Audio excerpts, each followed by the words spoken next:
Hello everyone, welcome to the channel of KV Teachers Guild. So students, today in this video we are going to discuss a sample question paper of class 4th EVS.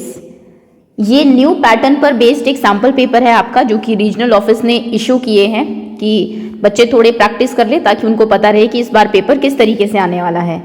दो sets हैं, मैं दोनों ही set आपको करा दूंगी। ये first set है आपका, कैसे क्वेश्चंस आते हैं, किस तरीके से आपको आंसर्स लिखने हैं। इससे पहले प्रीवियस ईयर का पेपर मैं आपको दिखा चुकी हूँ, सो होपफुली वहाँ से थोड़ा आइडिया लेके प्रिपरेशन आपने स्टार्ट कर दी होगी। चलिए देख लेते हैं कि कितने आप प्रिपेयर्ड हैं एग्जाम के लिए। ये आपका 1 आवर का एग्जाम है, ओरल इसमें इंक्लूडेड नहीं है। हाफ एन आवर आपके एमसीक्यू के लिए होंगे एंड हाफ एन आवर आपका होगा डिस्क्रिप्टिव के लिए। ओके, शुरू करने से पहले अगर आप नए हैं चैनल पर तो चैनल को सब्सक्राइब कर लीजिए, बेल आइकन को प्रेस कर लीजिए।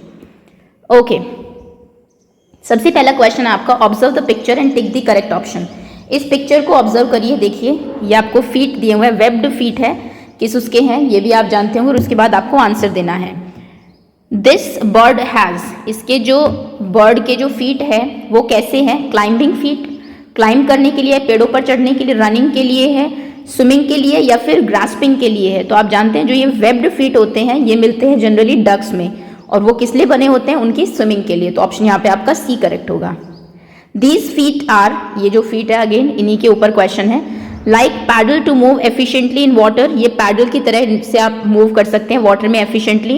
Like claw to grab the prey, ये होते हैं प्रे को, अपने शिकार को ग्रैब करने के लिए। Very strong to dig into the ground, बहुत strong है, आप ग्राउंड में इनसे डिग भी कर सकते हैं। Have sharp nails to dig into the wood, बहुत शार्प इनके नेल्स होते हैं ताकि ये वुड में डग कर सके। कुछ भी आपको ऐसा नहीं दिख रहा होगा कि नेल बहुत शार्प है या फिर ये कुछ जो है आर्ट को डग करने के लिए बनाए गए हैं। ये सिंपली होते हैं किसके लिए? पैडल करने के लिए, to move efficiently in water, यानी कि ऑप्शन यहाँ पर आपका ए सही होगा। आगे है आपका नेक्स्ट क्वेश्चन, ये identification and classification second competency का है। विच of the following bird make its nest in a tree trunk like the barbette does. Barbette तो बनाती ही है, इसकी तरह कौन सी और दूसरी ऐसी चिड़िया है जो कि अपना नेस्ट बनाती है एक ट्री के ट्रंक में, ट्री के ट्रंक को खोद के अपनी बीक से? तब पिजन, स्पैरो, वुडपेकर या फिर कुकू। एक तो इनमें बर्ड ये है जो अपना घोंसला खुद, नेस्ट खुद बनाती ही नहीं है, इसका आंसर है वुडपेकर। बार्बेट एंड वुडपेकर, ये दो नाम आप याद रखिएगा, ये ट्री के ट्रंक में अपना जो है नेस्ट बनाती है। Which part of the plant absorb water, कौन सा पार्ट है जो कि वाटर को एब्जॉर्ब करता है और उसी पार्ट को आप वाटर भी करते हैं? आपके ऑप्शंस हैं स्टेम, लीव्स, रूट या फिर बर्ड। तो रूट ये काम करती है, जब आप पानी डालते हैं इसके रूट में तो वो पानी को अब्जॉर्ब करती है और सॉइल से कुछ न्यूट्रिएंट्स भी अब्जॉर्ब करती है और उसको लीव्स तक पहुंचाती है। नेक्स्ट है grind me and powder me, मुझे ग्राइंड करो, पीसो और पाउडर जैसा कर लो। To make your food look yellow, मैं आपके फूड को येलो बनाती हूँ। I am mixed in oil by granny, granny मुझे ऑयल में मिक्स करती हैं। And applied to wounds quickly, apply to heal wounds quickly, wound को जल्दी से हील करने के लिए यूजफुल है। आई हील ऑल वाउंड्स, मैं सभी वाउंड्स को हील करती हूँ, बिग एंड स्मॉल, चाहे बड़ा हो चाहे छोटा हो। That is why I am loved by all, यही रीजन है कि सब लोग मुझे बहुत प्यार करते हैं। हु एम आई, बताइए मैं कौन हूँ? टर्मरिक पाउडर, क्यूमिन पाउडर, धनिया पाउडर, मूंग दाल पाउडर। पहली बात तो ये कोई ऐसा कोई पाउडर होता ही नहीं है, ना ये होता।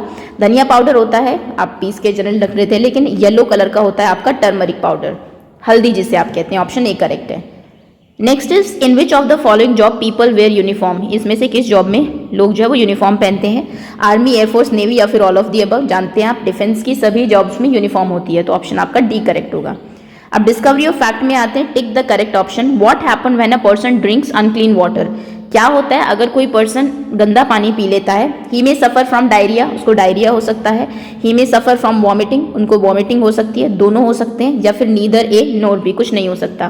तो ऑप्शन आपका सी करेक्ट है। डायरिया एक वाटर बॉर्न डिजीज है, डायरिया एंड कॉलेरा, ये दो नाम आप याद रखिएगा अगर वाटर बॉर्न डिजीज आपसे पूछी जाती है। डायरिया हो सकता है, डायरिया में भी यही होता है कि वॉमिटिंग होती है और आपका स्टमक अपसेट रहता है, तो यानी कि बोथ आर करेक्ट, यानी कि आपका ऑप्शन सी सही होगा, both A and B. We find high rise building in cities because, हम लोगों को शहरों में हाई राइज बिल्डिंग क्यों मिलती है, इतनी जो है मल्टी स्टोरीड बिल्डिंग क्यों वहाँ पर होती है?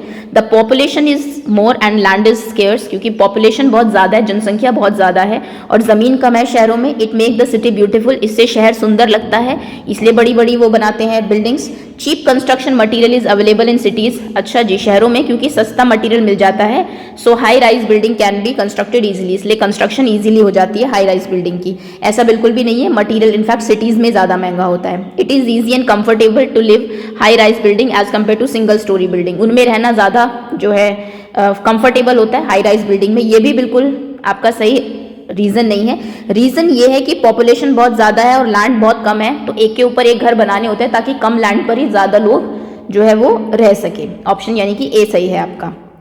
विच of the following statement is a fact, इनमें से कौन सी स्टेटमेंट एक फैक्ट है? Mumbai is a big city, Mumbai एक बड़ा शहर है। There is no electricity in the house of Mumbai, Mumbai के घरों में यहाँ पर इलेक्ट्रिसिटी नहीं होती। Market place are not crowded in Mumbai, Mumbai में मार्केट प्लेस क्राउडेड नहीं होते, शोर शराबे वाले नहीं होते। Mumbai is a desert area, Mumbai एक डेजर्टिक एरिया है, रेगिस्तान वाला एरिया, तो बिल्कुल भी नहीं। आप जानते हैं कि बिल्कुल सी शोर पे, समुद्र के किनारे ये बसा हुआ है, तो डेजर्ट एरिया तो नहीं है। क्राउडेड तो बहुत ज़्यादा है मुंबई, जितनी भी मेट्रो सिटीज़ है सभी क्राउडेड होती है। आसपास के जो विलेजेस से, स्टेट से लोग वहाँ पर जाके बस जाते हैं काम की तलाश में, स्टैंडर्ड ऑफ लिविंग के लिए। इलेक्ट्रिसिटी हमने देखा था नंदिता वाले चैप्टर में भी, सभी घरों में है। Mumbai is a big city, option आपका ए यहाँ पर सही है। अगला है what do birds, why do birds build nest, birds अपना घोंसला क्यों बनाती है? टू स्टे सेफ, ताकि वो सेफ रह सके। टू ले एग्स, अब एग्स को ले करने के लिए। टू रेज देयर चिक्स, उनके जो बच्चे हैं उनको बड़ा करने के लिए, या फिर ऑल ऑफ दी अबव, तो इसमें D all of the above सही है, सभी रीजन से वो नेस्ट बनाती है। ये थे आपके MCQ 10 question multiple choice question के। आई थिंक सभी इन्होंने चैप्टर्स कवर कर दिए, इजी ही है, अभी तक तो कोई ऐसे डिफिकल्ट क्वेश्चन पूछा नहीं गया है। अब आगे देखते हैं, ये है आपका डिस्क्रिप्टिव पेपर। पहला है observe and report, observation and reporting. Answer in one word, इनको वन वर्ड में आंसर करिए। ऑब्जर्व द पिक्चर, ये देखिए यहाँ पर, ये मैं एक्सपेरिमेंट आपको बता भी चुकी हूँ एक्चुअली। इन्होंने इस स्लाइड पे 3 बीज रखे हैं, एक बीज बिल्कुल ऊपर है जिसको वाटर अवेलेबिलिटी नहीं है इसके पास, एक बिल्कुल अंदर है, इसके पास एयर नहीं जा रही, एक बीच में ये आधा पानी में है आधा हवा में है। तो देखिए ये दोनों सीड जर्मिनेट नहीं हुए, ये जर्मिनेट हुआ है। तो यानी कि हमें क्या पता लगता है इससे कि जर्मिनेशन के लिए एयर, वाटर एंड सनलाइट तीनों ही जरूरी है। ओके, क्वेश्चन देखते हैं इसके बेसिस पर क्या पूछे हुए हैं। पहला क्वेश्चन है आपसे, observe the picture and answer the question. Are all seeds getting same condition, क्या यहाँ पर सभी सीड्स को सेम ही कंडीशन मिल रही है? Absolutely not, no. एक के पास पानी नहीं है, एक के पास हवा नहीं है, एक के पास दोनों है, तो सभी को अलग अलग कंडीशन में रखा गया है। Which seed is getting sufficient air, water and sunlight, कौन सा ऐसा सीड है जिसको सही मात्रा में एयर, वाटर और सनलाइट मिल रही है? ये है सीड बी। इनके नाम याद दिए हुए, ये सी सीड है, ये बी और ये A. Next is which seed can be seen germinating, कौन सा सीड है जो जर्मिनेट होता हुआ दिख रहा है? ये भी बी दिख रहा है आपको, seed B. Which seed is not getting air, किस सीड को एयर नहीं मिल रही? सीड सी को। Which seed is not getting water, seed किस उसको नहीं मिल रहा है? ए। आपसे ये भी पूछ सकते हैं तो कि इस पिक्चर से आप क्या कंक्लूड करते हैं? तो हम कंक्लूड करते हैं that 3 things, air, water and sunlight, all 3 are necessary for a seed to germinate. वैसे 2 मेन लिख सकते हैं, सनलाइट भी आप छोड़ सकते हैं एक बार को। That is air and water, दोनों ही चाहिए। आप खाली सूखा सीड रख देंगे तो वो भी जर्मिनेट नहीं होगा, और पानी के अंदर भिगो के रख देंगे तो भी सीड जर्मिनेट नहीं होगा। ओके, चलिए अगला क्वेश्चन है आपका, आइडेंटिफिकेशन एंड क्लासिफिकेशन में name a fruit that spoils in a day और 2। एक ऐसे फ्रूट का नाम लिखिए जो 1-2 दिन में खराब हो जाता है, और एक का नाम लिखिए जो कुछ दिनों तक फ्रेश रहता है। तो बनाना लिख दीजिए, बनाना बहुत जल्दी खराब हो जाता है, और एप्पल आप जो है कुछ दिनों, सम डेज तक फ्रेश जो है वो रह सकता है। ओके, सो जल्दी खराब होने वाला, लॉन्गर टाइम तक चलने वाला। Answer in 20 words, right 2 differences between living things and non living things. Living जो है और नॉन लिविंग, जैसे ह्यूमन बीइंग लिविंग है, बर्ड्स लिविंग है, ट्रीज लिविंग है, इनमें, और दूसरा जो नॉन लिविंग है, फर्नीचर, बोर्ड, मोबाइल, इनमें क्या डिफरेंस है? 2 मेजर डिफरेंसेस आपको लिखने हैं। सबसे पहले तो जो लिविंग थिंग्स होती है दे ग्रो, यहाँ पर लिविंग का लिखते हैं, यहाँ पर नॉन लिविंग का लिखते हैं। तो लिविंग थिंग्स जो है वो ग्रो करती है, बढ़ती है। दे डू नॉट ग्रो, जितना आपने बना दिया उतना ही रहेगी। कोई भी ऐसी चीज नहीं है जो ह्यूमन बीइंग बनाता हो, मैन मेड हो, और वो वो अपने आप बढ़ती जाती हो, है ना? तो जितनी बन गई है वो उतनी ही रहती है। नेक्स्ट, ये ग्रो करते हैं, they grow, they do not grow. Second, living things जो है दे प्रोड्यूस न्यू, अपने जैसे ही नई चीजें वो प्रोड्यूस करता है, दे प्रोड्यूस, रिप्रोड्यूस, ये जो है इनमें रिप्रोडक्शन होता है। जैसे ये ट्री भी जो है अपने जैसा ही नया ट्री बनाएगा, जो काऊ है वो बेबीज को बर्थ देगी। लेकिन जो नॉन लिविंग थिंग्स है, ऐसा नहीं है कि आपने एक पेंसिल ली, अगले दिन वो पेंसिल भी अपने जैसी दूसरी पेंसिल रिप्रोड्यूस कर देगी। So they do not reproduce. Okay, ये रिप्रोड्यूस नहीं करते। ये दो मेजर डिफरेंसेस हैं लिविंग और नॉन लिविंग थिंग्स में। अगला क्वेश्चन है आपका, compare Abu Dhabi with the place where you live with respect to trees plant found.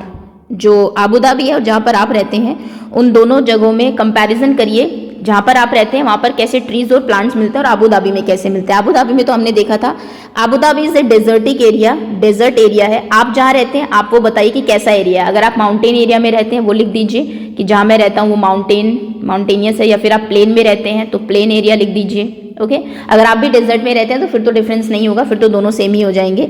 यहाँ पर आबू धाबी में only one type of tree is found, that is date palm. यहाँ पर सिर्फ डेट पाम मिलता है। और आपके आसपास क्या मिलता है वो आप लिख दीजिए, नीम, मैंगो, मान लीजिए पीपल। तो जो भी चीज़ें आपको मिलती हैं वो आप यहाँ पर लिख देंगे, बस दैट्स ऑल, क्योंकि इसी बेसिस पर पूछा है, ट्रीज और प्लांट्स फाउंड के बेसिस पर डिफरेंस। अब डिस्कवरी ऑफ फैक्ट में आते हैं, answer in one sentence. Why should we save water, हमें पानी क्यों बचाना चाहिए? क्योंकि life is not possible on earth in the absence of water.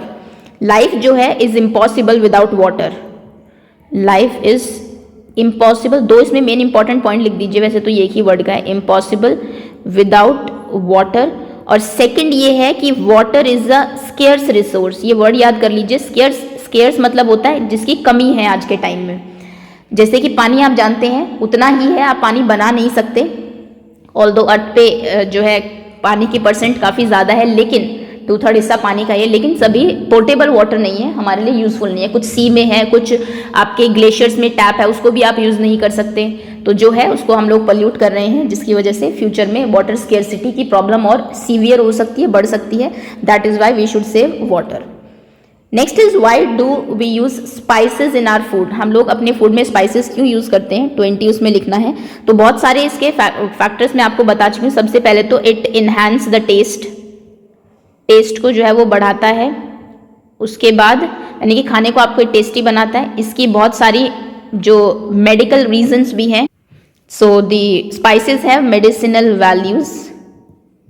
Values. उसके बाद कलर भी ऐड करता है, ऐड कलर्स, ये 3 हैं। जैसे कि हमने अभी हल्दी को देखा, तो यानी कि आपके खाने को दिखने में भी अच्छा बनाता है। तो ये 3 है, आप 2 लिख दीजिए। वैसे 2 मेन यही है, कलर को भी छोड़ दीजिए आप। एक तो टेस्ट अच्छा होता है इससे, और एक इसकी मेडिसिनल वैल्यूज भी हैं।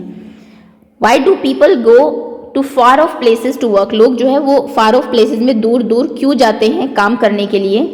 इसका रिस्पॉन्स आपका वैरी कर सकता है, लेकिन मेन रीजन ये है because so that they can provide good education. आपके पेरेंट भी हो सकता है, आपके फादर कहीं आपसे दूर हो, तो उनका मेन रीजन ये है कि वो अपनी फैमिली को अच्छी एजुकेशन दे सके, मेडिकल फैसिलिटीज दे सके। काम करेंगे तभी होगा medical, good medical facilities and a standard of living and high standard of living. ये अपनी फैमिली को वो अवेलेबल करा सके चीज़ें, इसलिए लोग जो है फार ऑफ प्लेसेस पर काम करने के लिए चले जाते हैं। चलिए नेक्स्ट, ये है आपका पार्ट 1 सेट 1। अब सेट 2 देखते हैं। ओके, पहला क्वेश्चन पिक्चर बेस्ड ही होगा। Observe the picture and tick the correct option. ये आपको सेव वाटर का एक पोस्टर दिया हुआ है, सेव एवरी ड्रॉप। अर्थ से जितना भी एक ड्रॉप निकल रही है, we have to save that, our world depends on it. Okay, अब क्वेश्चन क्या है? Radha of class 4 made this poster. Radha 4th class की एक लड़की है, उसने ये पोस्टर बनाया। The message she wants to convey, वो क्या मैसेज यहाँ पर देना चाह रही है? We should save 1 drop of water every day, हमें रोज पानी की 1 बूंद बचानी है। We should save every drop of water, हमें पानी की 1 बूंद बचानी है। We should wash our hands daily, हमें रोज अपने हाथ धोने हैं क्योंकि उसने हाथ बनाए हुए हैं। We should not turn off the tap, हमें टैप को टर्न ऑफ नहीं करना क्योंकि टैप से पानी निकलता भी उसने दिखाया हुआ है। तो इससे हमें शिक्षा मिलती है कि वी हैव टू, मतलब जो ये कहना चाह रही है, जो मैसेज ये कन्वे करना चाह रही है, that we have to save every drop of water, every drop of water is important. Okay, option यहाँ पे आपका बी करेक्ट होगा। Next, our world depends on it, it means हमारी दुनिया इस पर डिपेंडेंट है। इसने यहाँ पर लिखा है कि सेव करो इसको, हमारी दुनिया इस पर डिपेंडेंट है। तो इट के लिए क्या कहा है, क्या चीज़ जो है इट से वो किसकी तरफ इशारा कर रही है? पानी की तरफ, हाथों की तरफ, अर्थ की तरफ, या फिर ओशन की तरफ? तो हमारी लाइफ वाटर पर डिपेंडेंट है, ना कि हाथों पर। अर्थ पर भी है, लेकिन पोस्टर में क्योंकि वाटर की इंपॉर्टेंस बता रही है इसलिए वाटर है इसका आंसर। नेक्स्ट, आइडेंटिफिकेशन में birds use their beak to, birds अपनी बीक किस लिए यूज करती है, चोंच, to tear and eat meat, meat को टेयर करने के लिए, उसको खाने के लिए। To suck nectar from the flower, flower से नेक्टर को सक करने के लिए। To break and crush seed, seed को ब्रेक और क्रश करने के लिए, फिर ऑल ऑफ दीज। तो ये सभी काम जो है बीक से करते हैं। और किस बीक से कौन सा काम होगा, हर किसी का स्ट्रक्चर डिफरेंट होता है। जैसे जो चिड़िया है जो नेक्टर को सक करती है, उसकी जो चोंच है वो बहुत ज़्यादा लंबी होती है और अंदर तक जा सकती है किसी भी फ्लावर के।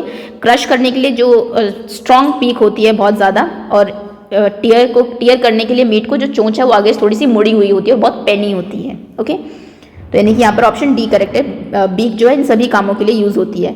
विच tree has roots hanging from its branch, कौन सा ऐसा ट्री है जिसकी रूट्स उसकी ब्रांच से लटकती रहती है। नीम, मैंगो, बैनियन, बनाना। तो ये है बैनियन ट्री, ऑप्शन आपका सी सही है। विच of the following represent cooking and eating together, इसमें से क्या जो है वो रिप्रेजेंट करता है कि जहाँ पर साथ में खाना खाया जाता है और मतलब कुकिंग एंड ईटिंग टुगेदर होती है। कड़ा प्रसाद, गुरुद्वारा, लंगर या फिर भोजन। तो लंगर जो है इसका मतलब है eating and cooking together, option आपका सी करेक्ट होगा। Cotton thread is not use to weave, cotton thread से क्या नहीं बनता है। आपके ऑप्शन हैं साड़ी, बेडशीट, टॉवल्स या फिर पेपर। तो पेपर नहीं बन सकता ऑब्वियसली, ऑप्शन आपका यहाँ पर डी करेक्ट होगा। डिस्कवरी ऑफ फैक्ट में आते हैं, tick the correct option. What happen when a potted plant is not watered. Potted plants वो होते हैं जो आप घर में अपने रूम के अंदर रखते हैं। आपने देखा होगा डेकोरेशन के लिए कुछ प्लांट्स यूज होते हैं जिनको कि इतनी ज़्यादा सनलाइट नहीं चाहिए, तो आप डेकोरेशन के लिए उनको घर में रख देते हैं, उनको पॉटेड प्लांट्स कहते हैं। तो अगर आप इन पॉटेड प्लांट्स को पानी नहीं देंगे तो क्या होगा, it keeps on growing without getting water, बिना पानी के भी वो ग्रो करते रहेंगे। It start developing spines like desert plant, जैसे डेजर्ट प्लांट में पत्ती की जगह कांटे आ जाते हैं पानी की कमी से, आपके पॉटेड प्लांट्स में भी ऐसा ही हो जाएगा। It start absorbing water from the air, ये एयर से पानी को एब्जॉर्ब करने लगेगा। या फिर इट विल्ट्स एंड देन डाई, विल्ट्स मतलब होता है मुरझाना, ये पहले मुरझाएगा और फिर ये भी मर जाएगा। तो ऑप्शन आपका मतलब सूख जाएगा एक तरीके से, डी करेक्ट होगा। ऐसा नहीं है, पॉटेड प्लांट को वाटर जरूर चाहिए, you have to water them every day. ऐसा नहीं है कि आप किसी प्लांट को पानी नहीं देते तो उसमें कांटे निकल आएंगे, ये कुछ एक प्लांट्स में ही होता है जो कि डेजर्ट में मिलते हैं, सभी में ऐसा नहीं होता। तो ऑप्शन आपका डी करेक्ट होगा। Next, what happens when people drink unclean water, जब लोग अनक्लीन वाटर पीते हैं तो क्या होता है, people suffer from the disease typhoid, उनको टाइफॉइड हो जाता है। It result in wastage of water, पानी का वेस्टेज होता है इससे। पीपल सफर फ्रॉम टूथ, लोगों को दांत में दर्द हो जाता है। Water is precious and must be use wisely. अब देखिए, ये नहीं है कि आप अगर पानी बचा रहे हैं तो इसका मतलब पानी पिए ही ना, ये तो गलत हो जाएगा। अगर आप गंदा पानी पीते हैं दांत में दर्द हो जाएगा, ऐसा बिल्कुल नहीं है। पानी गंदा पी ले तो पानी वेस्ट हो गया, ये भी बिल्कुल नहीं है। लेकिन आप टाइफॉइड आपको जरूर हो जाएगा। Typhoid is also a water borne disease, water borne disease है जिसमें आपको हेडेक रहता है, कई बार फीवर भी हो जाता है, स्टमक अपसेट रहता है, आपका वॉमिटिंग होती है, डायरिया हो जाता है। तो ये टाइफॉइड के सिम्टम्स हैं। ओके, तो यानी कि यहाँ पर आपका ऑप्शन ए करेक्ट होगा। अगर आप अनक्लीन पानी पीते हैं आपको टाइफॉइड हो सकता है, कॉलेरा हो सकता है या फिर डायरिया हो सकता है। Next is which of the following statement is true, इनमें से कौन सी स्टेटमेंट सही है।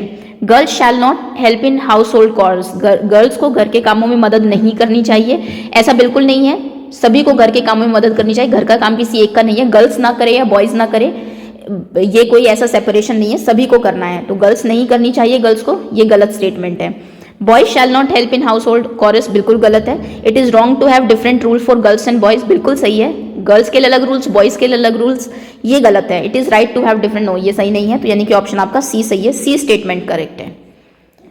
A tailor bird make its nest by, एक टेलर बर्ड कैसे अपना घर बनाती है। It make a hole in the tree trunk, tree के ट्रंक में होल करके। Digging hole in the ground, ground में होल करके। Stitching two leaves on a tree या फिर बुश, दो लीव्स को स्टिच करके ट्री के ऊपर। Collecting and piling pebbles on ground, ground में पेबल्स को कलेक्ट करके और उनको पाइल अप करके एक दूसरे के ऊपर। तो ये बनाते हैं क्योंकि नाम ही टेलर बर्ड है, टेलर क्योंकि कपड़े स्टिच करता है, ये लीव्स को स्टिच करती है किसी भी ट्री के ऊपर, दो लीव्स को अच्छे से स्टिच करके उसके अंदर एग्स को ले करती है अपने। तो ऑप्शन आपका यहाँ पर सी सही होगा। चलिए आगे आते हैं। अब डिस्क्रिप्टिव पेपर है आपका, ये 10 आपके मल्टीपल चॉइस क्वेश्चन हो चुके हैं। इसमें पहला क्वेश्चन है ऑब्जर्वेशन एंड रिपोर्टिंग का। फिर से एक पिक्चर दी हुई है, ऑब्जर्व द पिक्चर, इस पिक्चर को ऑब्जर्व करिए and then answer this question, और उसके बाद क्वेश्चन के आंसर्स आपको करने हैं। What do you observe in the picture, आपको इस पिक्चर में क्या दिखाई दे रहा है। तो बहुत सारे स्प्राउट्स दिख रहे हैं और एक चार्ट ये बनाई हुई है, तो ये है it is sprouted chart. Chart वैसे भी बनाया आपको, बनाना आपको सिखाया हुआ है आपके इसमें। Okay, seed of which pulse are used in the dish, किस पल्स के सीड यूज होते हैं स्प्राउटेड चाट बनाने में? तो मूंग दाल जो है, मूंग पल्स दाल आप स्प्राउट कराते हैं फिर इसको बनाते हैं। Next is what is the white thread like structure coming out of a seed, ये सीड से व्हाइट थ्रेड जैसा स्ट्रक्चर क्यों बाहर आ रहा है? अब इतना जूम करके मैं दिखाऊंगी, थोड़ी पिक्चर ब्लर हो जाएगी, आप जानते होंगे। ये देखिए यहाँ पर आपको दिख रहा है ना, ये क्या है? ये जो बाहर आते हैं इनको हम लोग स्प्राउट्स कहते हैं। स्प्राउट्स जो अंकुरित आप जब करते हैं दाल को, रात को एक भीगे कपड़े में बांध के रख दीजिए तो सुबह तक आप देखेंगे उससे छोटे छोटे थ्रेड जैसे स्ट्रक्चर कुछ बाहर आ जाते हैं, उनको स्प्राउट्स कहा जाता है। Which spice do you think can be added to the dish, कौन सा स्पाइस आप इस डिश में ऐड कर सकते हैं? तो इसमें सॉल्ट आप करेंगे, पेपर कर सकते हैं, काली मिर्च और टेस्टी बनाने के लिए सॉल्ट भी ब्लैक सॉल्ट कर लीजिए, एंड मसाला कर सकते हैं गरम मसाला। ओके, तो ये कुछ चीजें आप इसमें ऐड करेंगे। Name the vegetable and one fruit used in the dish, एक वेजिटेबल और एक फ्रूट बताइए जो इस डिश में यूज हुआ है। तो अनियन दिख रहे हैं आपको कटे हुए, अगर आप पहचान पा रहे हैं, और फ्रूट तो दिख ही रहा है, that is pomegranate. Okay, granite. चलिए आगे आते हैं, अगला क्वेश्चन है आइडेंटिफिकेशन एंड क्लासिफिकेशन का आपका answer in one sentence. Name at least 4 spice which are mixed to get garam masala, गरम मसाला बनाने के लिए कौन कौन से 4 स्पाइसेस को मिक्स किया जाता है? सबसे पहले तो कोरिएंडर, धनिया, क्यूमिन सीड्स, जीरा, उसके बाद ब्लैक पेपर, काली मिर्च पेपर अगर आप घर में बनाना चाहते हैं, एंड क्लोव, लौंग। तेज पत्ता भी होता है, नहीं तेज पत्ता नहीं होता शायद, ये होती है बस आपकी गरम मसाला बनाने के लिए। In what ways is boarding school different from the other school, boarding school किस तरीके से बाकी स्कूल से डिफरेंट है? 2 पॉइंट्स लिखने हैं। तो जो बच्चे बोर्डिंग स्कूल में पढ़ते हैं they have to stay in hostel of the school, उनको हॉस्टल में रहना होता है, स्टे इन स्कूल हॉस्टल। और जो दूसरे बच्चे होते हैं जो कि घर से जाते हैं हॉस्टल, वो अपने घर में रहते हैं, they use to live in their house, in the house, और स्कूल में जो है वो स्कूल टाइम पर ही जाते हैं सिर्फ। ऐसे बच्चे जो घर से जाते हैं उनको हम डे स्कॉलर्स कहते हैं, जो सिर्फ दिन में आपको दिखते हैं, जबकि जो बच्चे हॉस्टल में रहते हैं वो क्योंकि पूरा दिन स्कूल का ही एक पार्ट होता है। सेकंड, जो बच्चे हैं नॉर्मल स्कूल में वो अपना खाना जो है वो अपने घर से लेके आते हैं, जबकि जो बच्चे बोर्डिंग स्कूल में रहते हैं they use to eat in the school hostel only, वहीं पर वो खाते हैं। आप ये भी डिफरेंस ले सकते हैं, बोर्डिंग स्कूल में जो बच्चे हैं सबके लिए खाना मिलता है, लेकिन जब जो डे स्कॉलर्स हैं उनके पास वैरायटी होती है खाने की, क्योंकि सब अपने घर से अलग अलग लेके आते हैं। Any 2 points you can write, कोई भी 2 पॉइंट्स लिख दीजिए जो बाकी स्कूलों में बोर्डिंग स्कूल में कैसे डिफरेंट, कौन कौन से डिफरेंसेस हैं। Compare Abu Dhabi and the place you live in with respect to the language, language के बेसिस पर आबू धाबी को और आपके प्लेस को आपको जो है डिफरेंशिएट करना है। मतलब देखिए क्वेश्चन रिपीट हो रहा है तो आप डिफरेंसेस कर लीजिए, ये क्वेश्चन मैं आपको वर्कशीट में भी करा चुकी हूँ। तो आबू धाबी में जो लैंग्वेज बोली जाती है दैट इज अरेबिक, आपके यहाँ पर जो बोली जाती है आपकी जो लैंग्वेज है दैट इज हिंदी। बस इतना ही लिखना है कि language spoke in Abu Dhabi is Arabic while the language spoken in my area is Hindi. या फिर कोई और भी है, मान लीजिए तमिल है, आप तो तमिल भी लिख सकते हैं, मलयालम अगर केरला में है तो इस तरीके से ये आपको 1 मार्क का ही है जो कंपेयर करना है। नेक्स्ट आते हैं डिस्कवरी ऑफ फैक्ट, लास्ट ये है आपकी। Answer in 1 sentence, what is the purpose of construction of ramps in school building, school की बिल्डिंग में रैम्प्स क्यों बनाए जाते हैं? For easy movement of wheel chair. आप जानते हैं कुछ बच्चे जो चल नहीं सकते, व्हील चेयर पर चलते हैं, easy movement of wheel chair. कई बार आपसे ये भी पूछ लिया जाता है कि कोई ऐसे बच्चों के लिए जो व्हील चेयर पर है आप अपने स्कूल में क्या चेंजेस करेंगे, तो उसमें रैंप बनाना ही सबसे सही है, क्योंकि उन्हें मेन प्रॉब्लम आती है वो सीढ़ियाँ नहीं चढ़ सकते, स्टेयर्स नहीं चढ़ सकते, वैसे नॉर्मल्स पे तो चल देते हैं, तो उनके लिए फिर ऐसे रैम्प्स बनाए जाते हैं फ्लैट बिल्कुल, ताकि वो यहाँ से ऊपर जा सके या फिर इजीली व्हील चेयर के साथ नीचे आ सके। नेक्स्ट 20 वर्ड्स में आंसर करने। Why did Nandita have to bring her mother from village to Mumbai, Nandita को अपनी मदर को मुंबई क्यों लाना पड़ा? Because there was no facility of hospital, because of lack of medical facilities in villages. Medical facilities जो है वो विलेजेस में थोड़ी सी कम होती है। विलेजेस अगर होगा भी हॉस्पिटल तो इतने सारे इक्विपमेंट्स नहीं होंगे, सभी बीमारियों के लिए एक्सपर्ट्स नहीं होंगे, जबकि शहरों में आपको स्पेशलाइज्ड हॉस्पिटल्स में मिल जाते हैं जो उसी बीमारी में स्पेशलिस्ट्स हैं, तो इसलिए उनको अपनी मदर को जो है वो विलेज से मुंबई लाना पड़ा था। Why do big trees not require watering every day, बड़े जो पेड़ हैं उनको रोजाना पानी की देने की जरूरत क्यों नहीं पड़ती? क्योंकि roots of big trees are deep, roots of big trees are deep, बहुत गहराई तक होती है, दे अब्जॉर्ब अंडरग्राउंड वाटर, धरती के अंदर तो पानी है ये आप जानते हैं, अंडरग्राउंड वाटर, तो वहीं से पानी को जो है अब्जॉर्ब कर लेते हैं, दैट इज़ वाई आप उनमें पानी नहीं देते जब ट्री एक बार बड़े हो जाते हैं। जबकि छोटे हैं तो फिर आपको उनको डेली पानी देना होता है, क्योंकि उनकी रूट्स बहुत ऊपर होती है, इतनी ऊपर तक धरती के नीचे पानी नहीं होता। Okay, so that's all students, ये था आपका पूरा question paper. Hopefully most of the answers आपको आते हो।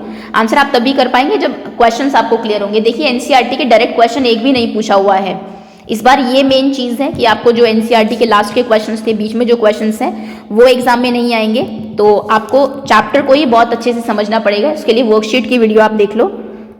सो thank you so much for watching and wait for other videos to come.